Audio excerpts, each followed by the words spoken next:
Hi, welcome to the Pacific Maritime Heritage Center. My name is Steve Wyatt. I'm the Executive Director of the Lincoln County Historical Society.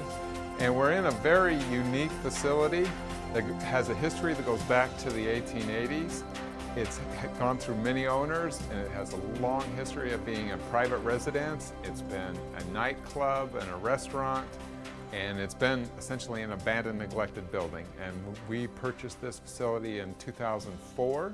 And we opened it up on June 13th, 2013, the main floor of it. Today, this facility is the Pacific Maritime Heritage Center, and it's full of historic exhibits as well as art, and it's also a community event center. And today I'm going to show you around this very unique and quirky facility. Well, this is the top floor of the Pacific Maritime Heritage Center. Obviously, at this point, it is unfinished, and this is on our to-do list. We've already rebuilt the floor on this and re-engineered it. It had one section that was structurally compromised, and we've completely brought that up to modern standards. This will be a really nice room that the community can take advantage of for dances, fundraisers, all those sorts of things. So not only will we have exhibits here on a day-to-day basis, but the public in the after hours can use it for community events. I'm standing in the great room of the Pacific Maritime Heritage Center. Historically, when this was the Scott Mansion, this was their living room. It was also a rec room.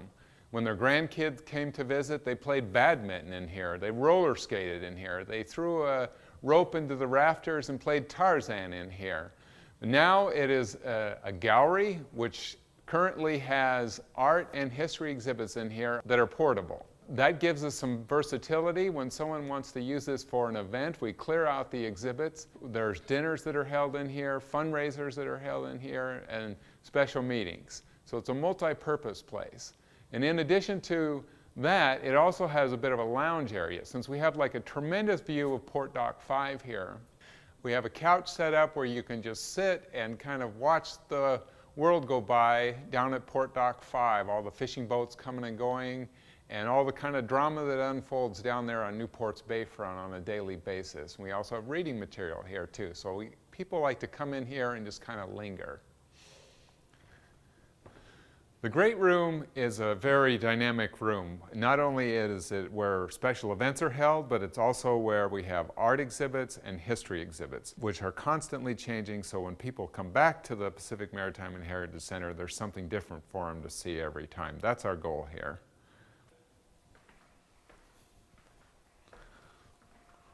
We're now in the Galley Gallery, which currently we have an art exhibit. It's a juried art exhibit. A maritime artist from all over Oregon and Washington submitted pieces for review into this exhibit, and we're really proud of how this came out. This is an interesting room in that the reason why we call it the Gallery Gallery was it used to be the kitchen. When this was a nightclub known as Gracie's at Smuggler's Cove, this was their main kitchen. They brought food up and down to the various floors using a dumbwaiter from this facility. So if you were to come in here about 1.5 years ago or so, there were all the remnants of an old kitchen here. There were pipes running everywhere, kitchen ductwork running all over the place, and we completely gutted the room, took it down to the bare studs, and basically rebuilt this room. We did, however, leave the tile floor in here, which is original to Gracie's at Smuggler's Cove Kitchen. So that's why we give it the name the Galley Gallery. In the hands-on history, kids can get a tactile experience with history. They can try on a fisherman's clothes, they can look at charts and navigation instruments, they can try their hand at tying knots. They can do all that on a hands-on experience here in the Bay Gallery. Right now in the Bay Gallery, we have a community sharing exhibit. People from throughout the community lent us their maritime-related objects to share with the public, which gave us a very diverse exhibit in here. We have things like a Japanese diving helmet from the 1920s. One of the uglier and more historic objects we have in the Bay Gallery at present is this old crab trap from the 1930s. It's all rusty, it's in terrible condition, but It is actually one of the very first crab traps ever made. Before that, they used crab rings. This was one of the very first traps where once a crab enters in there, they cannot get out. And this was found buried in the sand down on the Alsea Bay years ago. We're in what used to be known as the Dungeon, which was a rather infamous disco in the early 1980s. And there's a lot of mythology and a lot of stories that go with things that went on down in all the decadent things that went on down here in the Dungeon. It used to have bars on the windows. There's also been some killer Halloween parties that were held down here back in the day. But right now we use it as a storage facility, and we're really excited to have this as a storage facility because for many years the Historical Society has paid on a monthly basis for storage, so this reduces our operating costs. This is a desk that was off of the Yaquina, which wrecked as it came into Yaquina Bay back in the 1880s.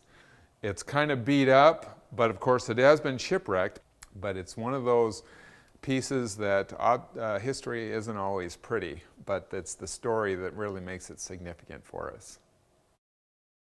As part of our behind-the-scenes tour, I thought I'd take you downstairs.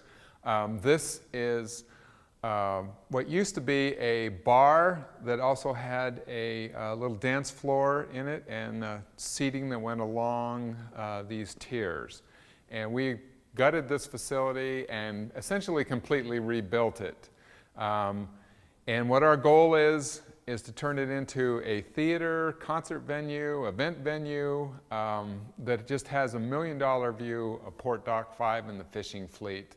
And again, it'll be a place where the community can come and celebrate, the community and celebrate history as well. Downstairs, you are treated to a special view of the rock wall, which oddly enough predates the building that we're in. This wall was built in the 1880s. The rock was quarried up at Elk City, which is about 16 miles upriver from here, and odds are it was a combination of floated down here on a barge and brought in by horse and buggy. And the mortar for this is lime, which basically they took shells and baked them and then crushed them and turned them into lime. So that's how the mortar was made on site as well. And this was for the original house that stood on this site that was built in the 1880s by Dr. Bailey, and it was the equivalent of a multi-million-dollar mansion today. And that burnt down in the 1920s, and the building that we're in today was built on this foundation from the 1880s. So it's really quite interesting and speaks to the history of the area. The quarry where this was quarried up at Elk City,